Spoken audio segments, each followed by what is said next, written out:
Hey guys, Todd James. In today's video, we're going to talk about something that's really important, but it seems to be overlooked frequently in all the talk about selling something online and in e-commerce. In today's video, we're going to talk about finding your ideal client and at the same time probably finding a pathway to help you pick better products for your client. All this is designed to help you be more successful in your e-commerce ventures, and this is an important video, so pay attention. Now, this is Marketing 101 basically, but for whatever reason, it seems like this idea has not really taken hold for a lot of people when it comes to e-commerce. This was standard practice when you're dealing with brick and mortar type operations.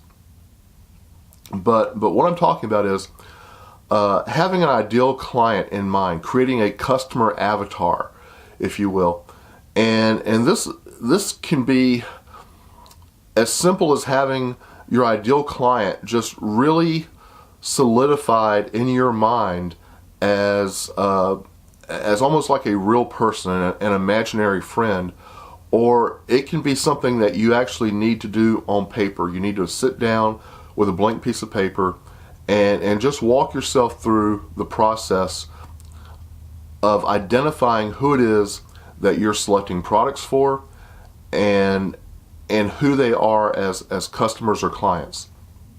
I'm trying to think of a good example to give you that would play out well, but let's just say you have a Shopify store and your desire is to sell handbags or purses, if you will.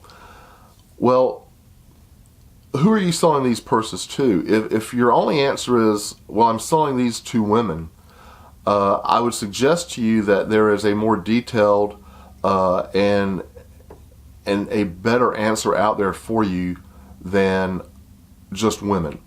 A 25-year-old woman doesn't choose the same purse or handbag as a 55-year-old woman might.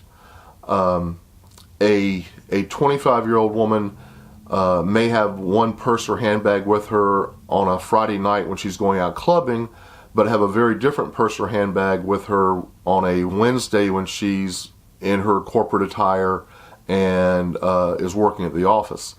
There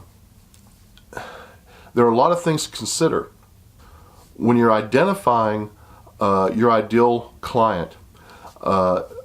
I'm going to give you several things to consider, but I want you to add in things of your own, because you should know your clients inside and out. You should know everything that's possible to know about them. So, are they male or female? How old are they? What is their level of education? Do they have children? Do they work? Do they go to school? Do they go to church? If they go to church, is there a particular denomination? Where do they live, the city or the country? Do they live in a house or do they live in an apartment? What kind of car do they drive? What's their annual income? Do their kids go to public school or private school? These are just some ideas. There are many, many, many things that you can add into that, such as entertainment. Where do they go to movies? Do they go to concerts? Do they buy music? Where do they take their vacations? Do they go to the beach? Do they go to the mountains? Do they go on cruises? Really, the more detailed the picture is of your ideal client, the better you can target those people.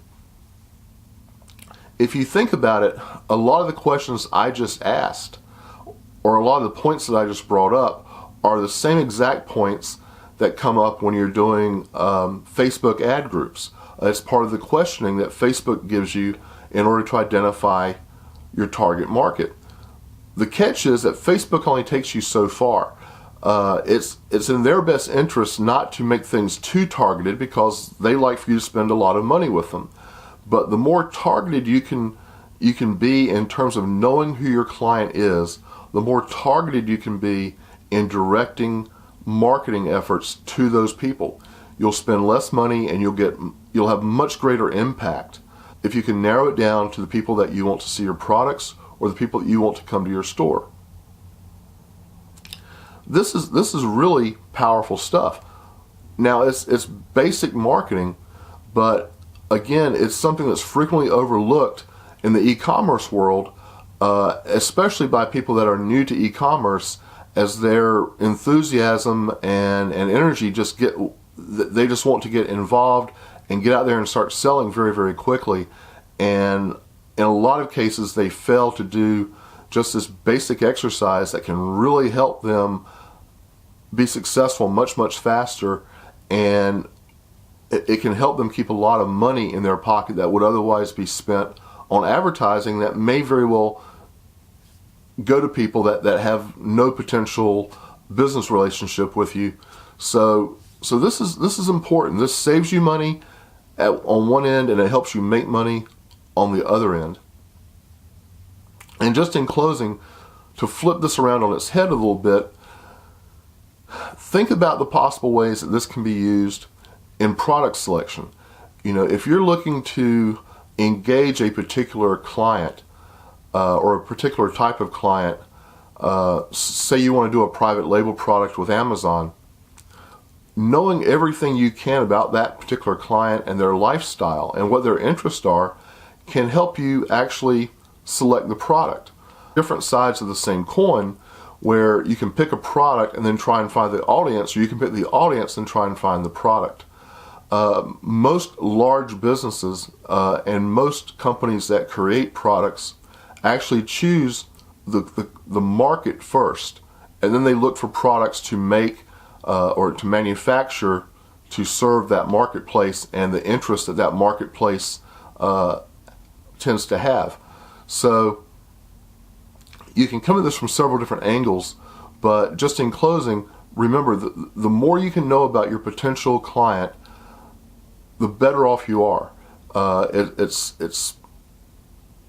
It's a powerful tool to make more money and to be more effective in your marketing, and that's something that we all should strive for.